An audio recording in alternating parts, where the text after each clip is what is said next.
नमस्कार दोस्तों। ज्योतिष का सफर में सभी भाई बहनों को नरेश गांधी का सादर प्रणाम। ये हमारा 546वां एपिसोड है जिसका नाम है कर्म और सत्ता। दोस्तों, हमारी कुंडली में 10वां स्थान कर्म और सत्ता का होता है। हमारी दुनिया में हर तरफ सत्ता का राज चलता है। 9 ग्रहों पर पूरे ब्रह्मांड की सत्ता चलती है। 9 ग्रहों की सत्ता 12 राशियों पर चलती है। हर राशियां उन स्थानों पर सत्ता चलाती है जहां वह होती है। हमारे 27 नक्षत्रों पर चंद्र की सत्ता चलती है और यही ग्रह नक्षत्र की सत्ता जानवर, पशु, पक्षी, मनुष्य और जीव मात्र पर चलती है। किसी भी देश के राजा की सत्ता उस देश की प्रजा पर चलती है। सत्ता के अनेक रूप है। जैसे प्रिंसिपल की सत्ता शिक्षक पर और शिक्षक की सत्ता विद्यार्थी पर चलती है। अपराधियों पर पुलिस की और पुलिस पर जज की या नेता की सत्ता चलती है। एक पति की सत्ता अपनी पत्नी पर चलती है। पत्नी अपने संतानों पर सत्ता चलाती है और एक सास अपनी बहू पर सत्ता चलाती है। हमारे अच्छे कर्म ही हमें सत्ता देते हैं और सत्ता के कारक सूर्य है। सूर्य, शनि, बुध, गुरु 10वें स्थान के कारक है। हमारी इस पृथ्वी पर सूर्य की सत्ता चलती है। आकाश में सूर्य न निकले तो हमें आरोग्य नहीं मिलेगा। सूर्य हमारा जीवन दाता है। हमारा जन्म इस पृथ्वी पर होना यही दर्शाता है कि हम अपने अधूरे कर्म पूर्ण करने के लिए आए हैं, क्योंकि कोई भी मनुष्य कर्म बंधन से छूट नहीं सकता। क्या आपकी कुंडली में सत्ता प्राप्त करने के योग है? आइए इसे आसानी से कुंडली के माध्यम से जानते हैं। वीडियो को लाइक करें, शेयर करें और हमारे चैनल ज्योतिष का सफर को सब्सक्राइब करें। धन्यवाद। दोस्तों, हम सभी को मालूम है कि 10वां स्थान कर्म और सत्ता का है। आपके सामने उदाहरण कुंडली हम मेष लग्न की पेश करेंगे। आपकी कुंडली में चौथे के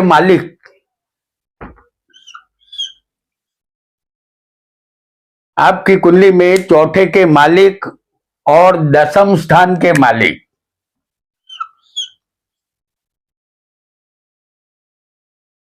की युति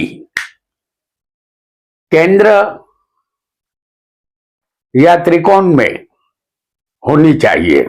जैसे इस कुंडली में चौथा स्थान सुख और पद का है। इस स्थान के मालिक चंद्र है और 10वां स्थान सत्ता और कर्म का है। उसके मालिक शनि है। इसे हम आपको 10वें स्थान में केंद्र में दिखाएंगे। चौथे के मालिक चंद्र और 10वें स्थान के मालिक शनि, इन दोनों की युति केंद्र 1, 4, 7, 10 या 5 या 9वें स्थान में, जैसे त्रिकोण कहते हैं, तो ये युति केंद्र त्रिकोण में होनी चाहिए। आपको अपनी कुंडली के चौथे के मालिक और 10वें के मालिक को केंद्र या त्रिकोण में समझना है। ऐसा योग आपको सत्ताधीश बनाता है और सुखी भी करता है। आपको कोई छोटा बड़ा पद अवश्य मिलता है और आपको सत्ता चलाने का अधिकार मिलता है। आइए एक अन्य योग को भी हम बहुत जल्दी से जान लेंगे। एक और योग को जानेंगे। दशमेश और भाग्येश की युति केंद्र त्रिकोण में होनी चाहिए। दशमेश यानी 10वां स्थान, भाग्येश यानी 9वां स्थान, इन दोनों की युति। उदाहरण कुंडली फिर एक बार हम आपके सामने लाएंगे मेष लगन की। यहां 10 में शनि है और भाग्येश है गुरु। इस मेष लग्न की कुंडली में भाग्येश गुरु है और 10 में शनि है, जिसे हम दसम स्थान में आपको दिखाएंगे। शनि और गुरु, ये भाग्येश और 10 में की युति आपकी कुंडली में किसी भी केंद्र में या त्रिकोण स्थान में होनी चाहिए। आपको अपनी कुंडली के भाग्येश और 10 में को केंद्र त्रिकोण में समझना है। ऐसा योग सत्ता देता है। यह केंद्र त्रिकोण के मालिक का बड़ा राजयोग है। जातक धार्मिक और न्याय प्रिय होता है, उसके कर्म अच्छे होते हैं, वह धनवान, सुखी और सरकार में नौकरी या पद प्राप्त अवश्य करता है। आइए एक अन्य योग को हम बहुत जल्दी से जानेंगे। सत्ताधीश बनाने वाले एक और योग को जानेंगे, सुखेश और भाग्येश की युति। सुख स्थान चौथा और भाग्य स्थान 9वां। सुखेश और भाग्येश की युति 11वें लाभ स्थान में होनी चाहिए। फिर एक बार उदाहरण कुंडली आपके सामने होगी मेष लगन की। सुखेश इस कुंडली में बनेंगे चंद्र और भाग्येश बनेंगे गुरु, जिनकी युति 11वें लाभ स्थान में होनी चाहिए। इस कुंडली में सुखेश चंद्र है और भाग्येश गुरु है, दोनों 11वें स्थान में होंगे। सुखेश यहां चंद्र है और भाग्येश गुरु है। सुखेश और भाग्येश की युति 11वें लाभ स्थान में होनी चाहिए। सुखेश के मालिक चंद्र है और भाग्य के मालिक गुरु है। इन दोनों की युति हमने आपको 11वें स्थान में दिखा दी है। अब हम आगे बढ़ेंगे और इनका फल जानेंगे कि ये दोनों यदि लाभ स्थान में होंगे, आपको अपनी कुंडली के सुखेश और लाभेश को 11वें लाभ स्थान में समझना है। ऐसा योग जातक को उच्च पदवी या पद लाभ अवश्य देता है। जातक आसानी से सत्ता हासिल करता है, वह धनवान और सुखी बनता है, उसे प्रसिद्धि भी मिलती है, वह भाग्यशाली बनता है। आइए बहुत जल्दी से एक अन्य योग को भी हम जान लेते हैं, क्योंकि आज हम जान रहे हैं कर्म और सत्ता संबंधित योगों को। आपकी कुंडली में सुखेश, भाग्येश, कर्मेश और लाभेश की युति इन्हीं 4 स्थानों में किसी भी एक स्थान में होनी चाहिए। आपके सामने हम यहां लाएंगे मिथुन लगन की कुंडली को।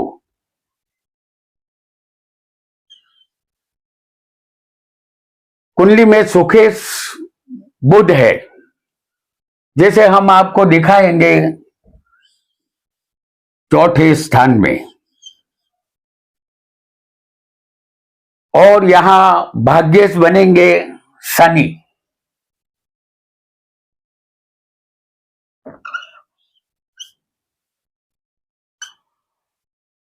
उसे भी हम चौथे स्थान में आपको दिखाएंगे। तो सुखेश बुध है, भाग्येश शनि है, जिसे हमने चौथे दिखाया है। अब कर्मेश गुरु है। कर्मेश इस कुंडली में बनेंगे गुरु, उसे भी हम चौथे स्थान में दिखा रहे हैं। और लाभेश बनेंगे मंगल।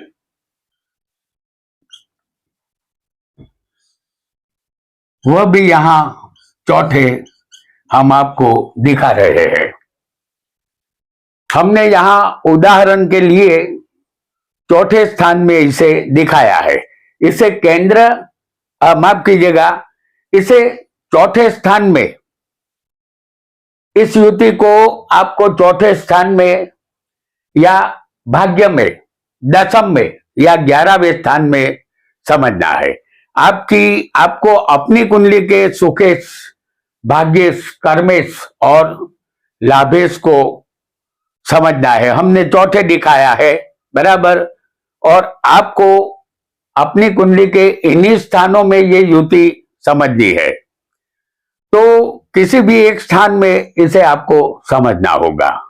यदि ऐसा होगा तो आप निसंदेह सत्ता प्राप्त करेंगे, साथ ही आप धन संपत्ति के हकदार भी बनेंगे।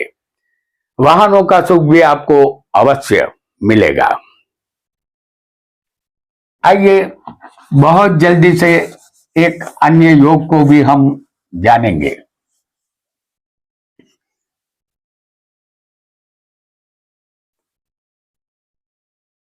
आपकी कुंडली में दशम स्थान का मालिक त्रिकोण के मालिक के साथ केंद्र त्रिकोण में बैठा हो। आपके सामने फिर एक बार मिथुन लग्न की कुंडली हम आपके सामने लाएंगे।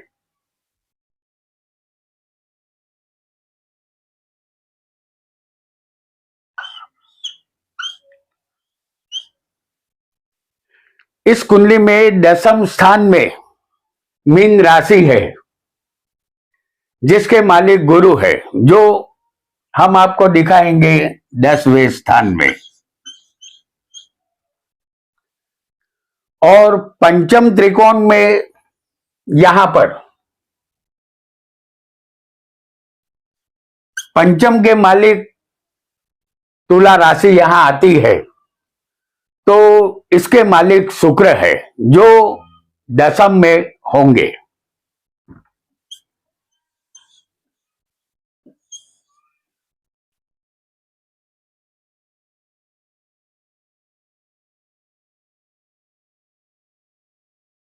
और नवम त्रिकोण के मालिक शनि है, जो 10वें गुरु और शुक्र के साथ होंगे।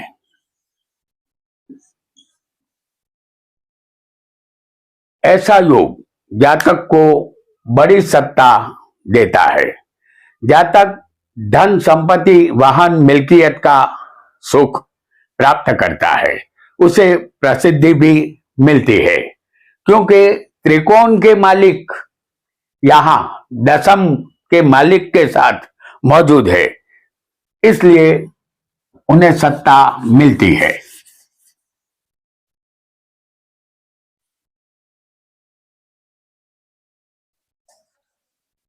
आइए, आपकी कुंडली में चौथा स्थान प्रजा का है।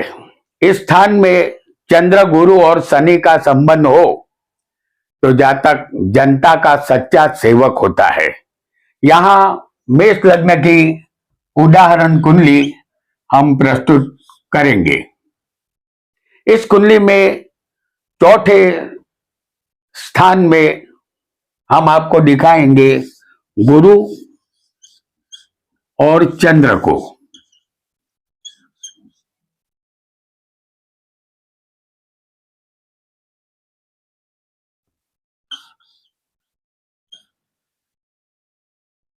इस स्थान में, चौथे स्थान में गुरु और चंद्र है। यहां गुरु उच्च का और चंद्र स्वग्रही है। और शनि दशम स्थान में हम आपको दिखाएंगे, जो स्वग्रही होगा। यहां चंद्र और गुरु और शनि का संबंध चौथे स्थान से हुआ है। चौथा स्थान प्रजा का होने से जातक सदा प्रजा की सेवा करने वाला नेक दिल सेवक होता है। वह अपनी मिली हुई सत्ता का सदुपयोग करता है। उसकी कीर्ति देश विदेश में फैल जाती है, क्योंकि यहां तीनों के तीनों ग्रह बलवान है। और ये तीनों ग्रह चौथे स्थान से जुड़े हुए थे। आपकी कुंडली में लग्न कोई भी हो, गुरु और शुक्र छठे या आठवें बैठे हो तो उसे असुर योग कहते हैं। हम गुरु को दिखाएंगे आपको छठे स्थान में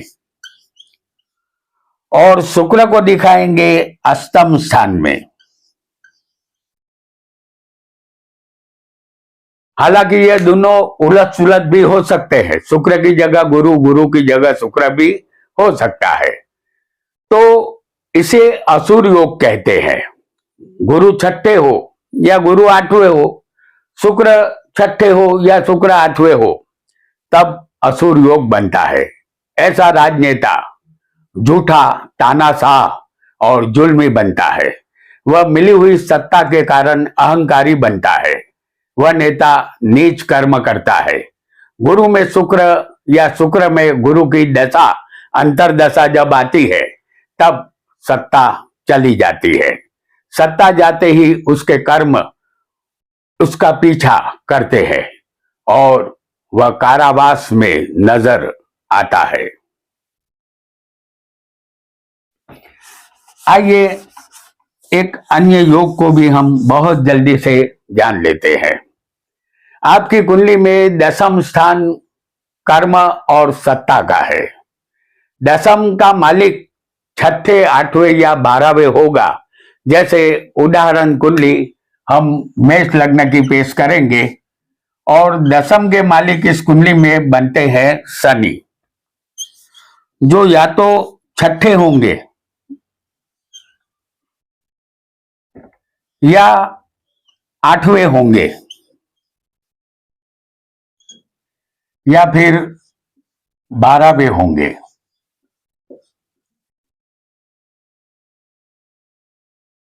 किसी भी एक स्थान में दशम के मालिक छठे, आठवें या 12वें किसी भी एक स्थान में होंगे तो आपको यहां अपनी कुंडली के दशम के मालिक को, जो ग्रह बने, उसे छठे, आठवें या 12वें समझना है। इस योग में सत्ता मिल भी जाए तो लंबे समय तक रह नहीं पाती। मुट्ठी से रेत जिस तरह फिसल जाती है, उसी तरह सत्ता हाथ से निकल जाती है। यहां सत्ता के जाते ही नेता कौड़ी का बन जाता है, ऐसा आपको समझ लेना है। क्योंकि 6, 8, 12वें से इंसान को मिलता है दुख। चाहे सत्ता या कर्म का मालिक 6, 8, 12वें चला जाए तो दुख तो मिलेगा ही। आपके सामने फिर एक बार हम उदाहरण कुंडली मेष लग्न की पेश करेंगे। इस कुंडली में कर्म और सत्ता का मालिक शनि है।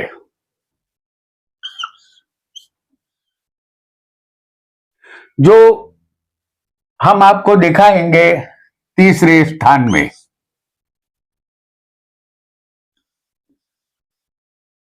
कर्म का मालिक शनि तीसरे स्थान में होंगे। आपको अपनी कुंडली के दशम के मालिक को तीसरे समझना है। ऐसा योग जातक को राजा तो बनाता है, सत्ता अधिकार भी देता है, लेकिन एक न एक दिन सत्ता छिन जाती है। यह योग राजा के मुकुट को धूल में मिला देता है। राजपाट सब कुछ चला जाता है। राजा दर दर की ठोकर खाने वाला बनता है। उसकी सारी इज्जत धूल में मिल जाती है। तो दोस्तों, आज हमने कर्म और सत्ता के विषय में जाना। आज इतना ही। आपका बहुत बहुत धन्यवाद।